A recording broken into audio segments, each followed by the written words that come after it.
Welcome to Trump Wire, your trusted source for breaking headlines, global insights, and sharp analysis from around the world. If you're new here, don't forget to hit that subscribe button and turn on notifications so you never miss an update. Let's talk about neighbors, the kind you borrow sugar from, the ones who watch your house when you're away, who wave from their driveways and share a sense of community. For generations, that's how the US and Canada saw each other, not just as neighbors, but as partners, confidants, and even family. For over a century, that was the US and Canada. Their relationship was built on trust, mutual respect, and a shared vision for the future. They stood together through wars, economic booms and busts, and the challenges of a changing world. The world's longest undefended border symbolized a deep, reliable friendship. It was more than just a line on a map, it was a testament to peace and cooperation. A border where families, businesses, and ideas flowed freely. We shared economies, supply chains, and a love for hockey. Our industries were intertwined, our cultures blended, and our people often felt more like cousins than foreigners. From auto parts to maple syrup, our lives were connected in ways big and small. But on March 27, 2025, everything changed. Canada's new Prime Minister Mark Carney filed for a geopolitical divorce. The announcement sent shockwaves through both countries, and the world watched in disbelief. He declared the traditional relationship with the US over. No more business as usual, no more quiet acceptance of the status quo. It was a bold, unprecedented move. This wasn't a minor spat, it was a declaration that Canada no longer viewed the US as a reliable partner. Years of growing tensions, policy disagreements, and shifting global alliances had finally reached a breaking point. Carney made it clear there would be no going back. The era of quiet compromise was over, replaced by a new determination to chart an independent course. Canada must reduce its reliance on the US with unprecedented speed. Factories, businesses, and government agencies were told to find new partners, new markets, and new ways of doing business. It was a moment of national self-respect, reasserting sovereignty against an erratic partner. For many Canadians, it felt like finally standing up for themselves after years of being overshadowed. For generations, the unwritten rule was not to mess with the American relationship.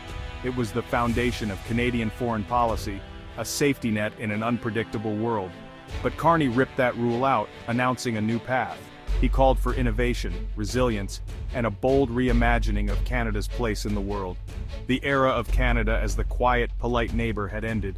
In its place was a nation ready to speak up, to defend its interests, and to demand respect on the global stage.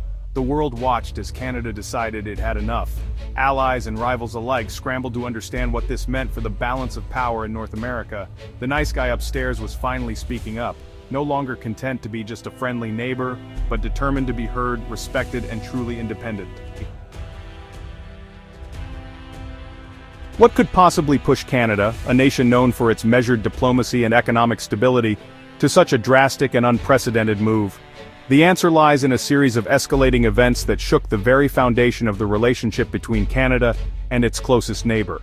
It began with mounting trade tensions, simmering beneath the surface for months. But everything changed with a single, massive shove. That shove came in the form of tariffs, sweeping, punishing tariffs that threatened to upend the economic balance between the two countries.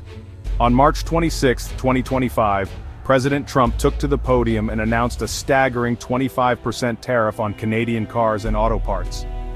The announcement sent shockwaves through both countries, instantly raising the stakes in an already tense standoff.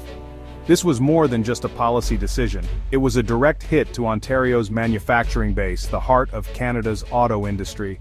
Thousands of jobs, livelihoods, and entire communities suddenly hung in the balance. But the blow didn't stop there. The tariffs targeted a wide array of Canada's most vital sectors: automotive, lumber, steel, semiconductors, and pharmaceuticals. Each industry felt the pressure, as uncertainty rippled through boardrooms and factory floors across the country.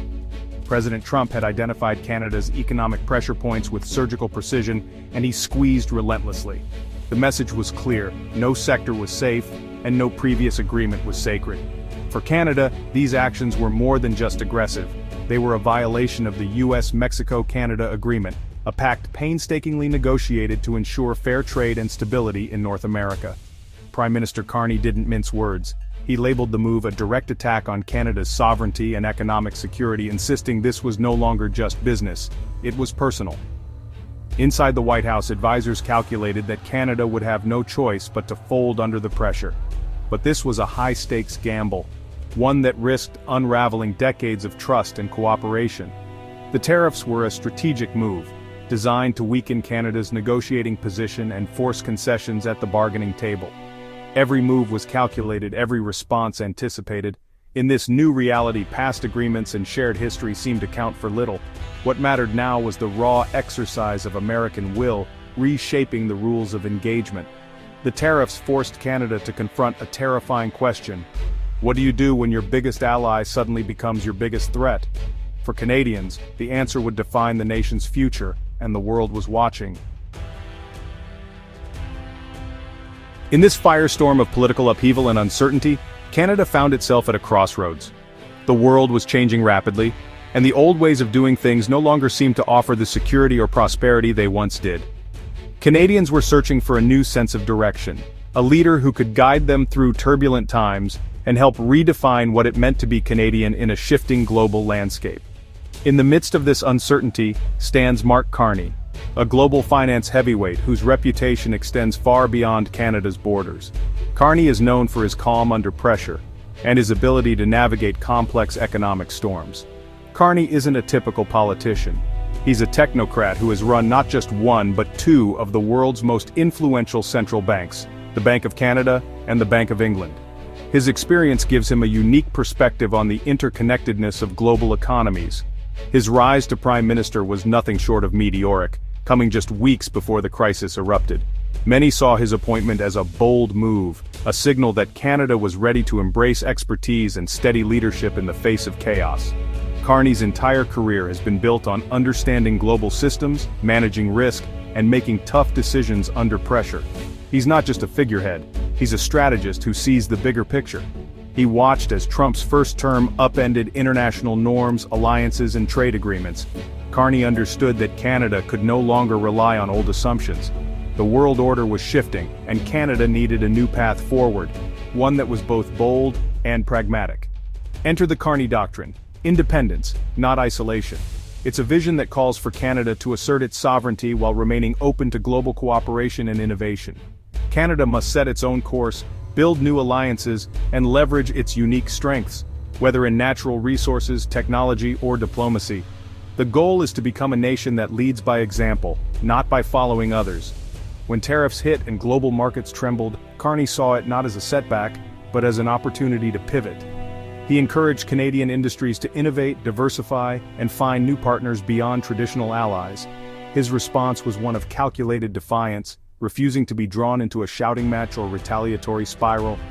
Instead, he projected calm, confidence, and a clear sense of purpose. Carney signaled an unwavering commitment to Canadian sovereignty, making it clear that the nation's interests would come first, no matter the cost or pressure from abroad. It was more than just a policy.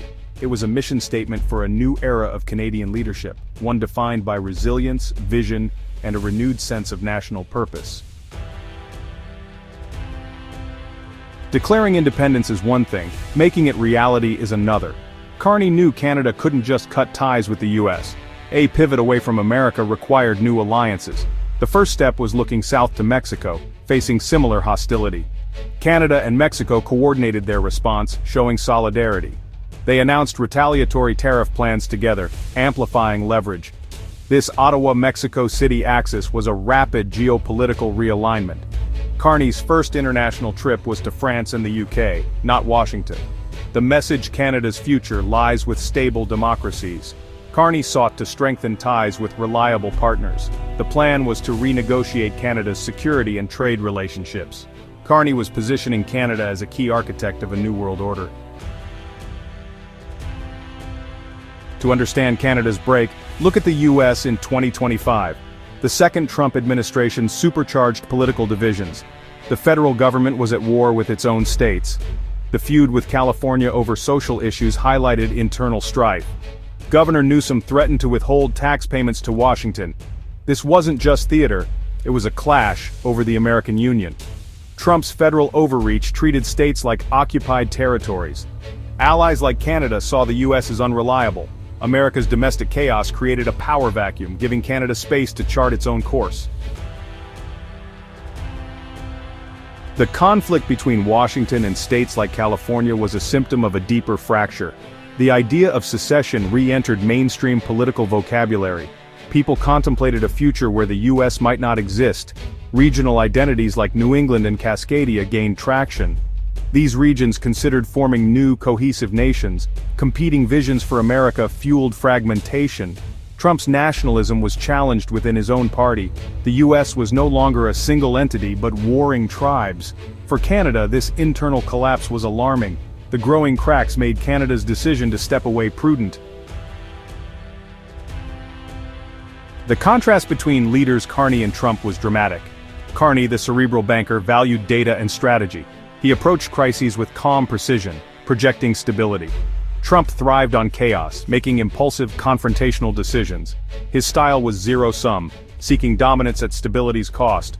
Carney's response to tariffs was quiet and deliberate. He coordinated with allies, keeping plans secret. Carney played chess, thinking several moves ahead. Trump played poker, expecting opponents to fold. The clash was between two philosophies of leadership. Carney built coalitions. Trump reacted impulsively. Carney's strategy was long-term. Trump's was immediate. The conflict was not just between countries, but leadership styles. Carney knew declaring economic independence wasn't painless. A trade war with the U.S. would cause disruption and job losses. The interconnected supply chains couldn't be rewired overnight. The Carney government worked on policies to cushion the blow.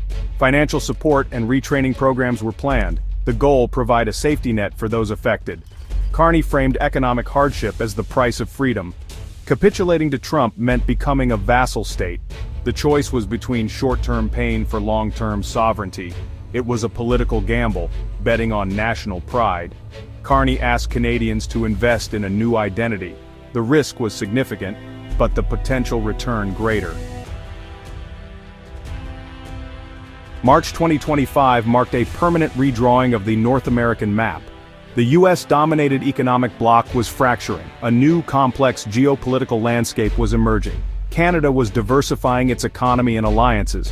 The Canada-Mexico axis and outreach to Europe were first steps. North America was now distinct actors pursuing their own interests. The US alienated its closest ally, diminishing its power. America First resulted in a more isolated America.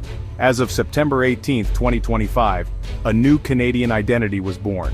The quiet neighbor found its voice. The giant discovered its limits.